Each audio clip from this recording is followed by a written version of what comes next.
All right, what's up, folks?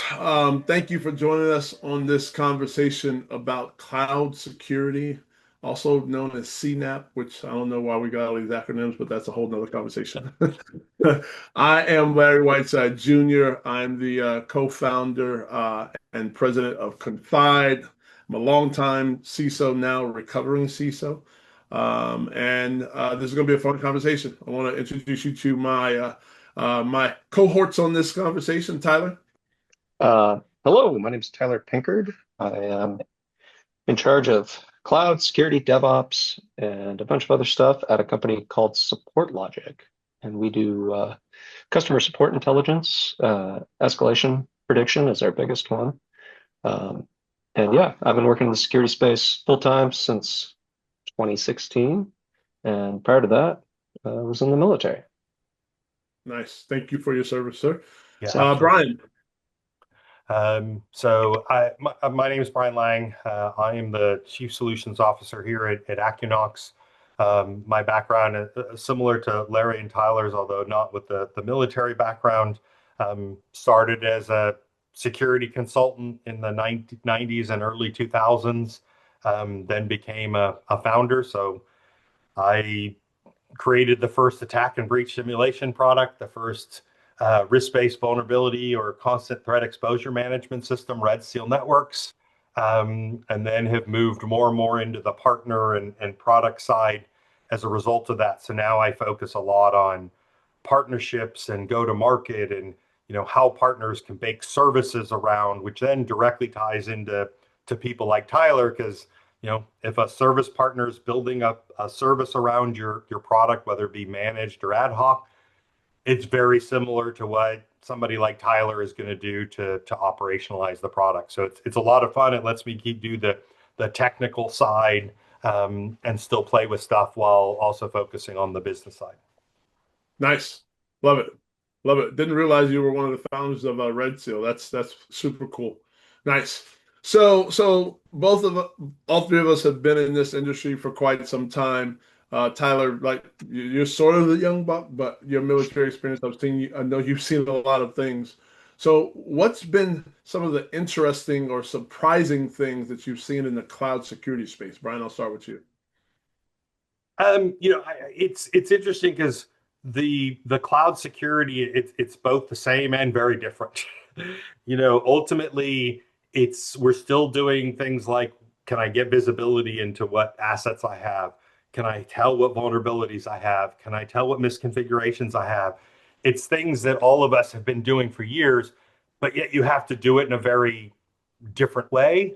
You don't have that built-in safety net of the perimeter network and people having to get permission to rack and stack something.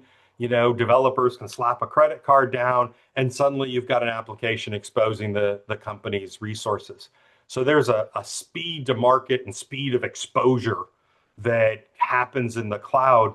And then just to make it even more difficult, the cloud providers are gotta basically call something by a different name. So, and most companies that I've worked with, they've got, at least two.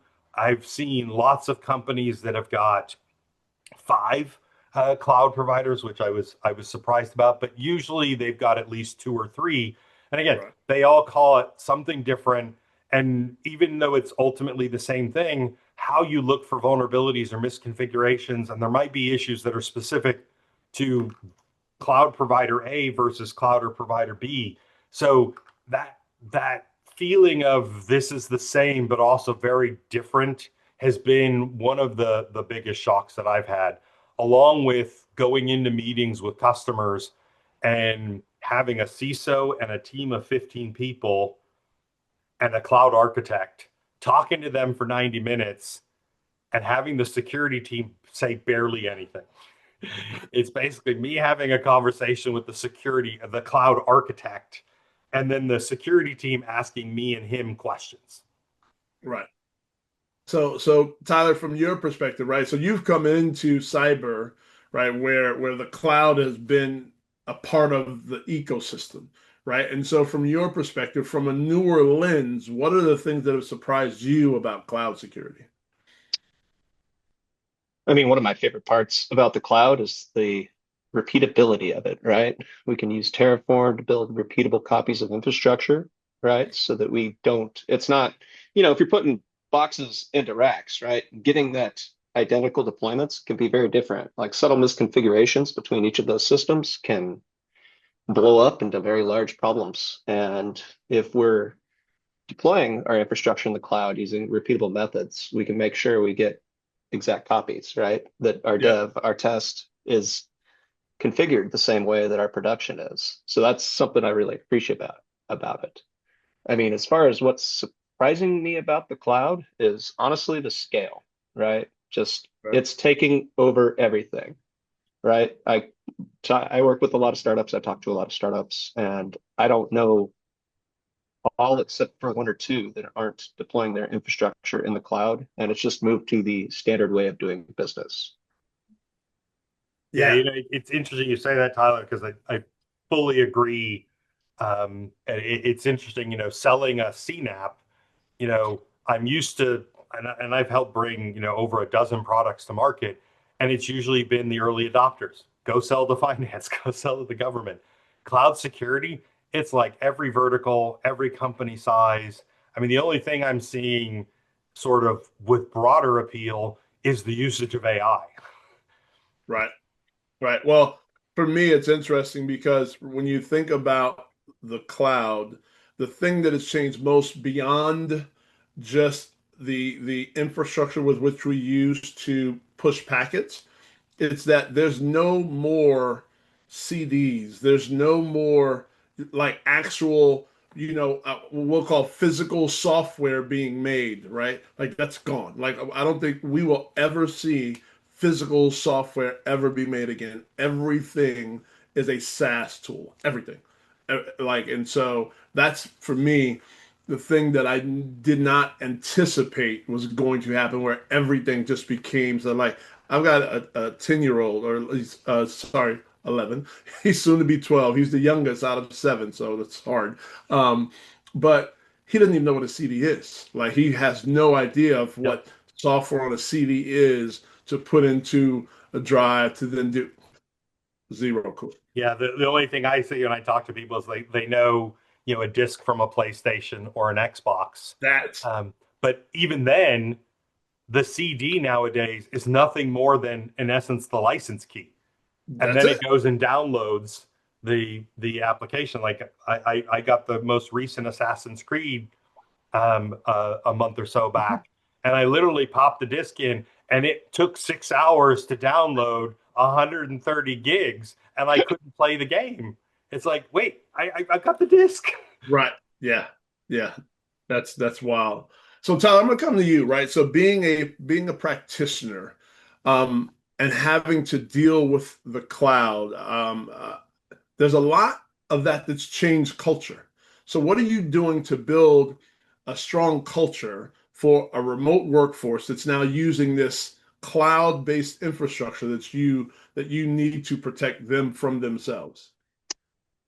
Well, I'll answer this question in two parts. So first part, culture, right? All of security culture, in my opinion, is based around openness and safety for the employees, right? My job as a security practitioner is to enable the business, right?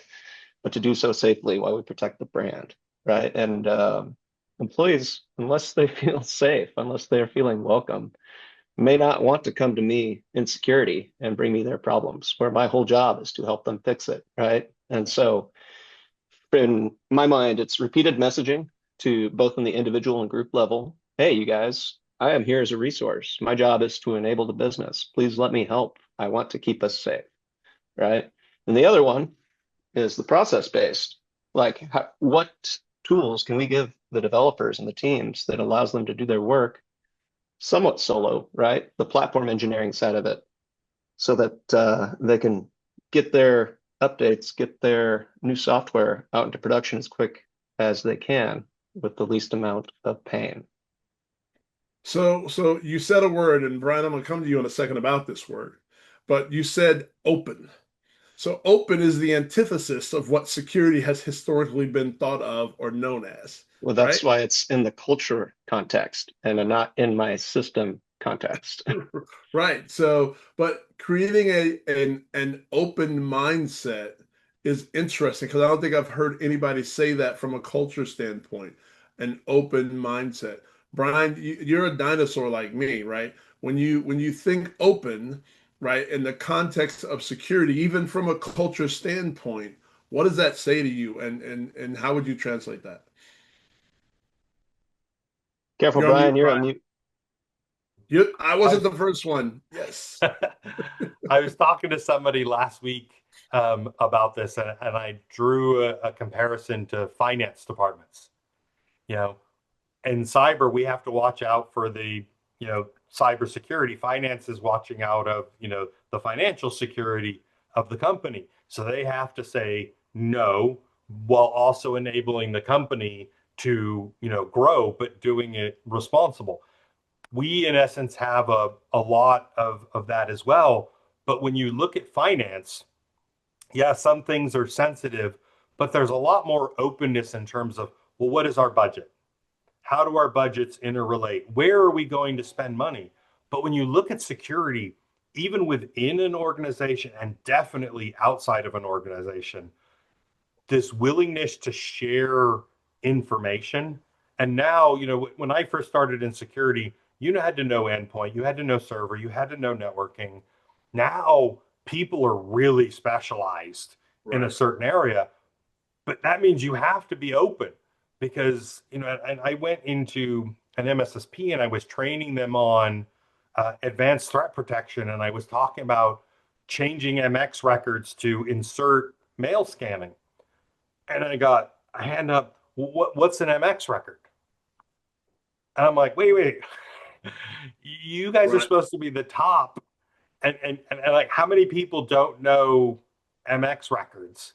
And like half the room raised their hand.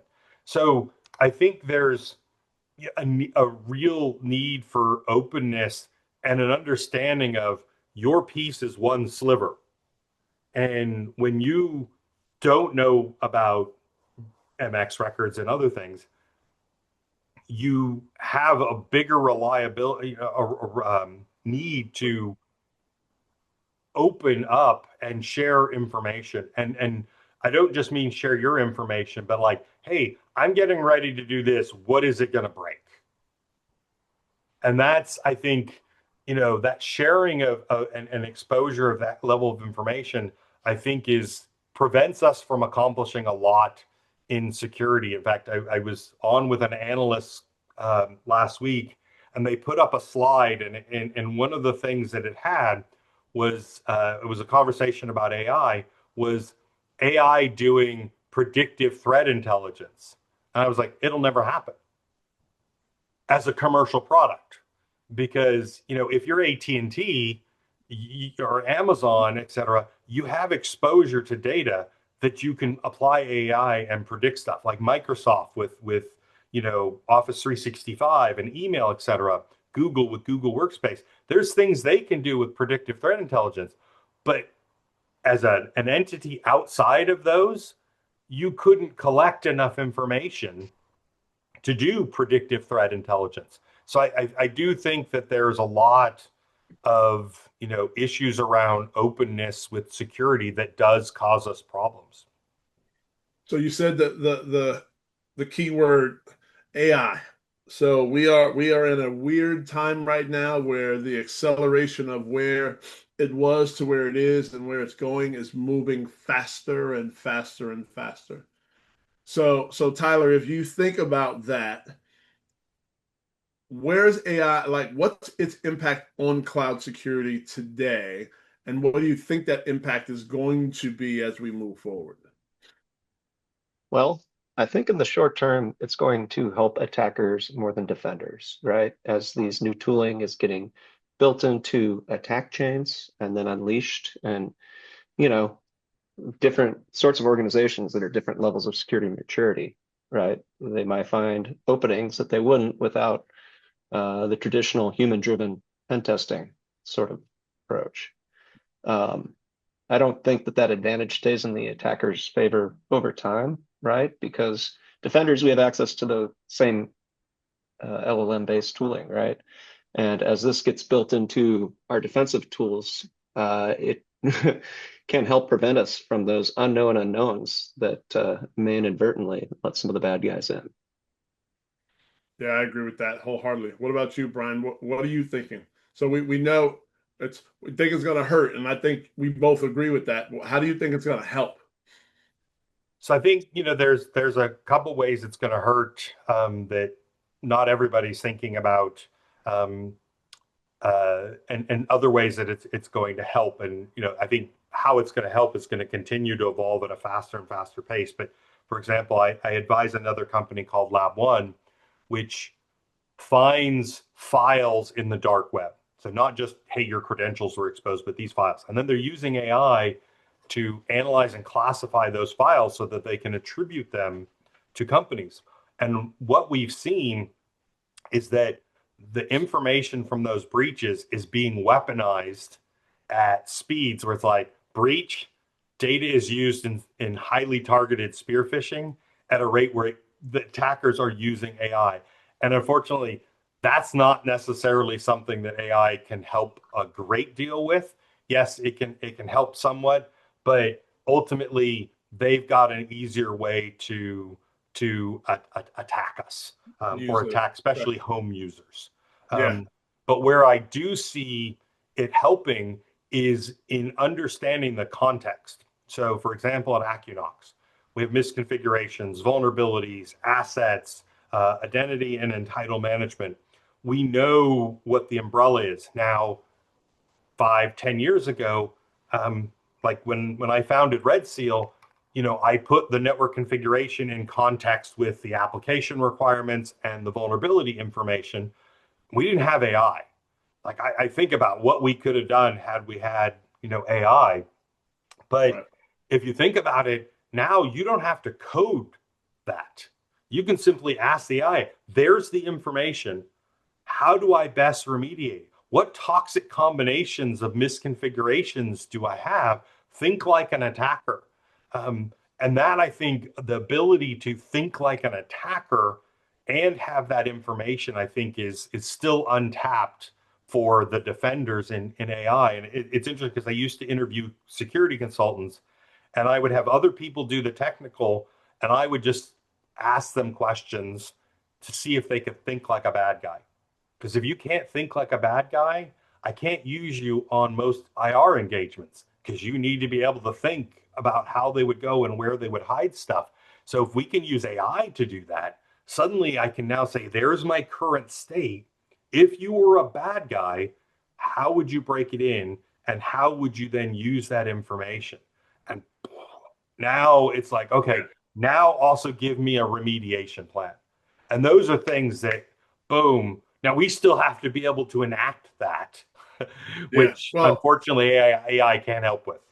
and we also have to be able to check this. So one of the things that I think is becoming a big problem is the pure trust in AI output, right? Like we have gotten to a component where, or to a point where societally, the output of AI is becoming wholly trusted, right? So we've got attorneys trying to use it to create briefs for judges where they're getting disbarred because it's pulled false information or They created didn't fake review cases, it. right? Yeah, right. And so the whole aspect of hallucinations in security could be wildly damaging if we don't stay ahead of the output and what I mean by that is continuously testing the output before we implement, right? Because we say this all the time, garbage in, garbage out, right? Right. Well, that AI is just taking advantage of the data that it has inside of it. And so if it's got garbage data in, and so this is where the whole vibe coding thing trips me out because I think that there are more applications being built with vulnerabilities in them now than there were before because there are so many people utilizing and creating AI companies to then enable regular consumers to build AI platforms right? And they're not, I don't think anybody's applying security methodology into that entire paradigm, right? Now, it could be wrong. Somebody could come back and prove me wrong and be like, hey, no, when I built this AI company to build this thing, yeah, no, we put all this security stuff in place. But the couple I've seen thus far, not so much, right? Um, so it's going to be very interesting. So let's talk about this other part of AI, and that is securing AI, right? So, I mean, AI is now pretty much integrated almost everywhere, and any new software that's coming out has AI. Most companies that I know are trying to figure out what their AI strategy is, whether they're building their own LLM, whether they're utilizing another LLM. Microsoft is basically about to start giving Copilot away as part of, one of the E5 or E7 licenses. Like it's here, right? The use of ChatGPT is so broad across everything and everybody. Every single company I know, every CISO I talk to is basically saying they've either blocked all use of AI except one that they approved, or they're saying, yeah, we left AI open. We've just given rules to what people can do. So, but the securing of AI has not been a huge conversation. I keep hearing, well, put guardrails in place. Nobody's really defined that. I know a couple of companies, I'm not making this an ad for anybody, but what are you guys thinking when you hear the word secure AI or you talk about securing AI? What's that mean to you? Tyler, you want to go first? Yeah, I'll jump on this. Like, there's two parts to this. One is the organizational controls, right? If we're using LLMs within our enterprise, it must be with a business license. No one should put putting any company information in a unauthenticated LLM prompt, right? Because unless you're paying for that service, you are the product, right? Everything you put in there ends up in that training set. So what did we do was first on an organizational policy level, communicate that to the employees. In my case, done during a company all hands and through company-wide Slack messages, right? And then the other half is the technological controls. And this is going to be a little bit different depending on the stage of your business. The place I'm at is Series B, and I don't know how long you've worked with startups, but usually okay with taking risks, right? We're hesitant to purchase additional security tooling, right, in order to make us safer unless it has a guaranteed business outcome benefit, right? Right. So there are guard rules. There are tools you can put in line with the LLM to intercept those prompts and apply rules against that. But it's not something that I personally have need to implement at my company today. That may change as we continue to move up market and get additional compliance that impacts what we need to do. Got it. Brian? Yes, it's interesting because I was at an Amazon conference for startups focused on AI earlier this week. Not one of the sessions was about security, which I found shocking. When I talk to people, what I find is that most people don't even know where to start.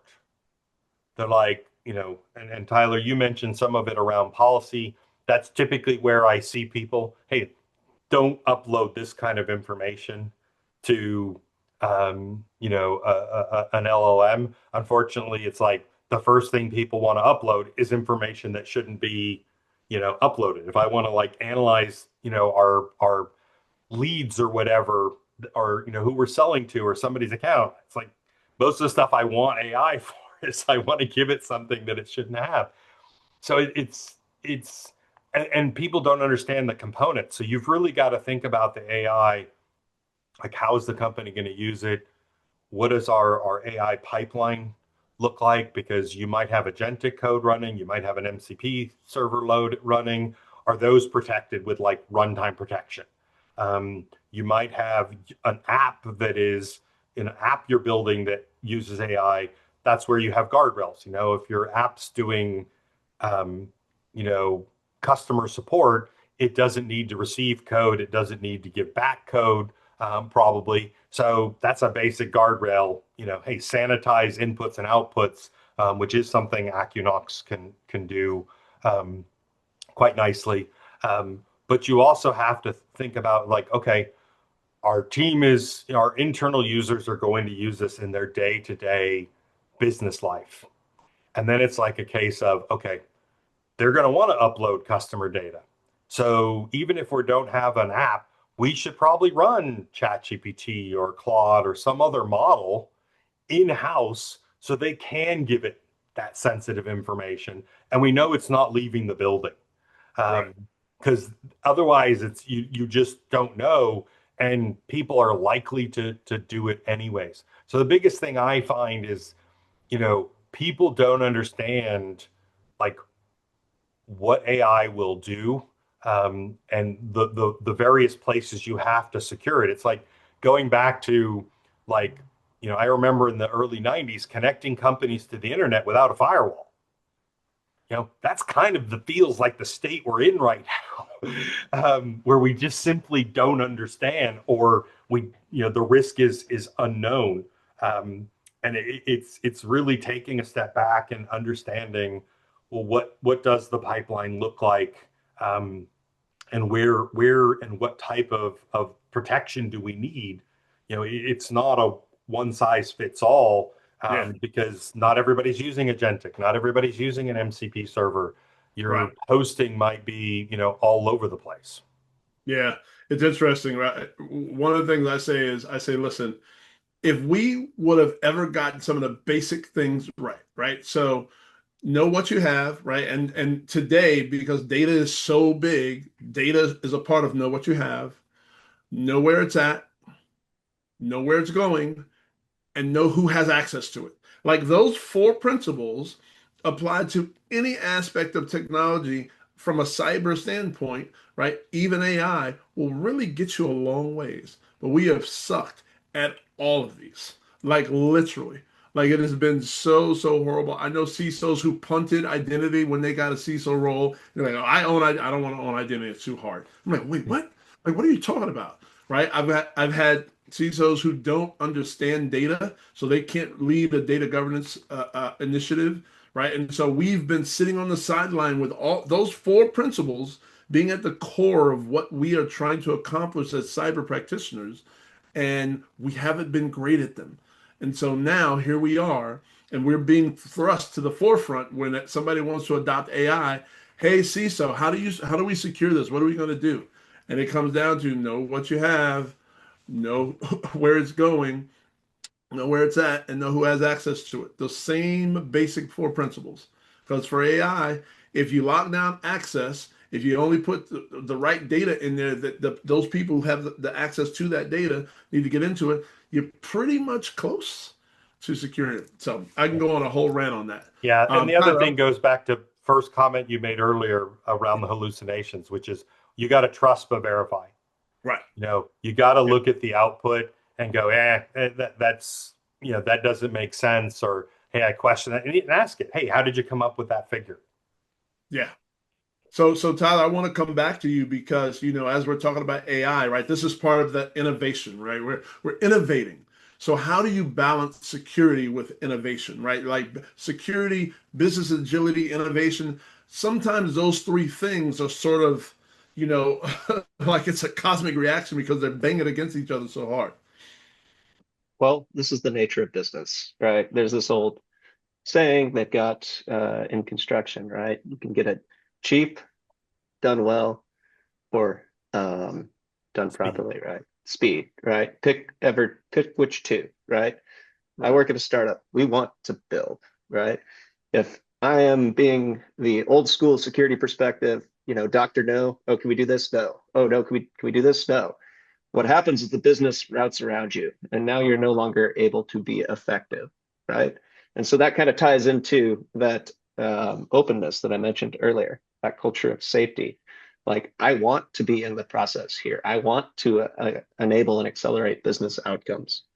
And then what can I do to allow my company to get new features out into production as safe as possible?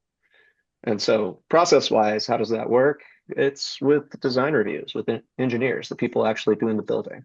Like, right, before you sit down and start putting code into the terminal, right? Like, let's talk about it. Make sure you're not stepping on any landmines that you may not even know about. The platform engineering, right?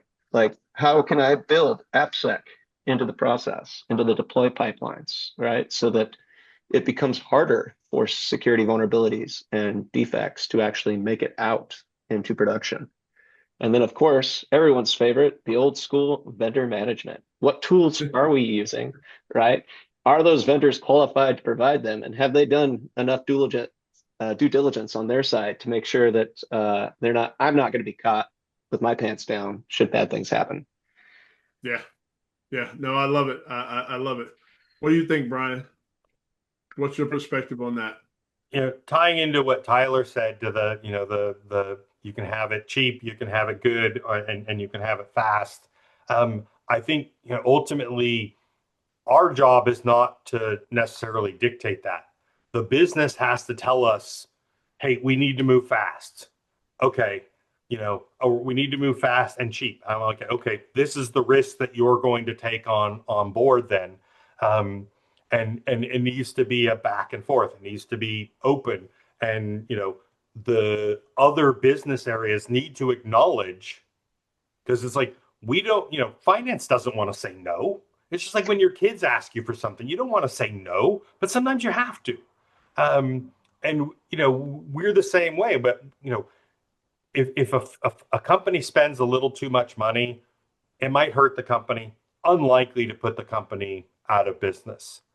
But, with what's happened with Jaguar in the last month and some of the other companies in the UK, it's like, guys, you gotta be ready to accept the level of risk, because it's the outcome is no longer a defaced website while you run a backup.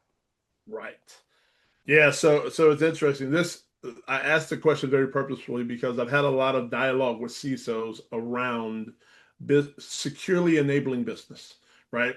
Our job is I tell people, we need to convince the business that we are their ally. And as their ally, we should be in the room at ideation, right? Meaning when the idea comes up, we should be in the room so that when you come up with the idea, we're not there to tell you no, we're there to tell you how that can happen securely, Yep. right? Now, will that maybe push your timeline a little bit? Possibly. Will that maybe add some costs? Likely. But what that will also do is mitigate both of those things on the back end, right? Recovering from a breach, how much time you recover from a breach if you build redundancy into it, because we were in the room, right? The cost of recovering from a breach, because we were in the room and we thought about things around the data, around access, and around all these other things that business people and general technologists might not think about, right? So I Absolutely. tell every security practitioner, your job is to convince them that you're an ally so you can be in the room at ideation. The Yeah, because second piece, sometimes it could be as simple as, hey, the MVP, it's only going to have access to 60% of the data.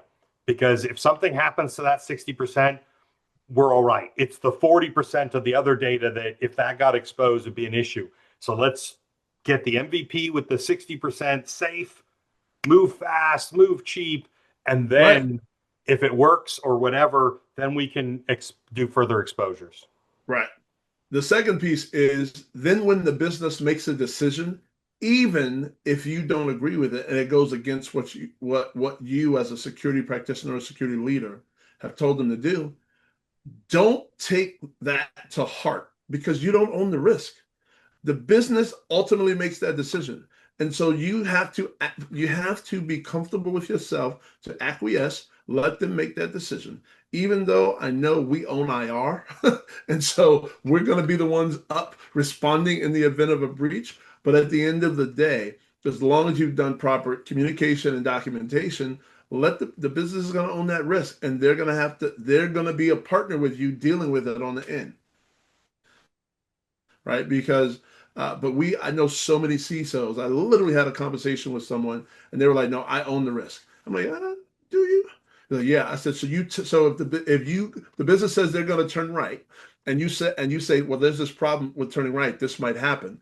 And they say, "Oh no, we're going to turn right anyways." You say no. Well, no, I can't do that. Then you don't own the risk. Nope. So we as cyber practitioners have got to get out of feeling we own the risk. So Brian, in closing, right? So what do you think is going to happen over the next few years in the cloud security CNAPP space? What do you think we're going to see? So, you're seeing more and more people adopt it. As we said earlier, it's crosses vertical company sizes, unlike any other technology we've seen outside of AI. And, we're sort of in the fourth evolution of CNAPP, where it went from just posture management to agentless to now it's got AI and data security posture management, CDR. So it feels like it's a little stabilized now. So I think we're going to see more focus on depth and context, and then less frequency of adding new modules. But it feels like we're at the stage where it's going to be smaller evolutionary steps and more. I think AI is going to drive it more towards interacting with more sources of data rather than finding and collecting in data. It's going to extend that to where it's analyzing data from others and grabbing context from other solutions. Got it. And so Tyler, I'm gonna come to you and say, so what for you is the tips you would give a first time CISO? Because a first time CISO is at that pivotal point of, okay, I got the CISO role and they're super excited and they're super motivated, and they're either going to succeed wonderfully or they're going to fail miserably, right? And which may make them not want to go back into it again. What are some tips that you would leave them with? Well, I think the most important tip I would give to a CISO is understand what your mission is. What did they hire you to do? So, like in my case, coming to SupportLogic, like we needed to get ISO 27001. Like that was my objective. So what did I do in order to get that? You get your policies in line, right? Get your internal audit report done, right? Get your audit scheduled with your auditors, what all the necessary controls in place. But that came from my boss. And then the second tip I would give, right? Understand what your boss's mission is, what he is trying to accomplish, right? And this ties into what are we trying to do? We want to enable the business, not block it. But I've always had good luck in all of my positions by understanding what my boss wants to accomplish and then working as an agent to enable that to the greatest extent possible. And then the third tip I'd leave is risk management, right? CISO's bread and butter, life and death of how successful you are in that role is the risk management that you conduct, both at the corporate and individual level, right? What is the data we're trying to protect? What are the dangers to that? And what would be catastrophic things that could actually endanger the future of that business? And what can we do to protect that? Now, you get all those three in line, I'd say that gets you to at least an 80% solution. The rest of it's going to be really dependent on your specific company and your specific industry. But I think that's a good start. I'm going to add one. I love all of those. I'm going to add one that a lot of people don't think about, and that is be an influencer. Now, when I say be an influencer, it's not like TikTok and Instagram. No, it's like be an influencer inside your organization. And the only way you can become an influencer in your organization is to build relationships, period. You need to have great relationships across not just your organization and your boss's organization, because you're likely reporting to the CIO, but whoever that is you're reporting to. But you also need to have good relationships with HR, because you can't build a team if you don't have good relationships with HR, right? You can't build the proper team. If you don't have good relationships with the business, how are you going to be there at ideation? How are you going to be able to influence them to trust you when you're telling them that that business decision they want to make, they need to turn right a little bit instead of turning a hard right, right? So being an influencer comes through building relationships. And for me, in every organization I've been a CISO, it's 8 times at this point, has been actually being relational with everyone that's in leadership, understanding how they're bonused, how they're measured, so that I can then align my program to the things that matter to them. Well, gentlemen, I appreciate both of you jumping on here and having this conversation with me. This was a wonderful conversation. For everybody who tunes in to listen, Thank you for listening, even if it's a few minutes or the entire thing. Hopefully, you took something away from this and can go back to your organization better than when you came. All right. Until then, we are signing off. Thanks, everybody. Cheers, Larry. Thank you, sir.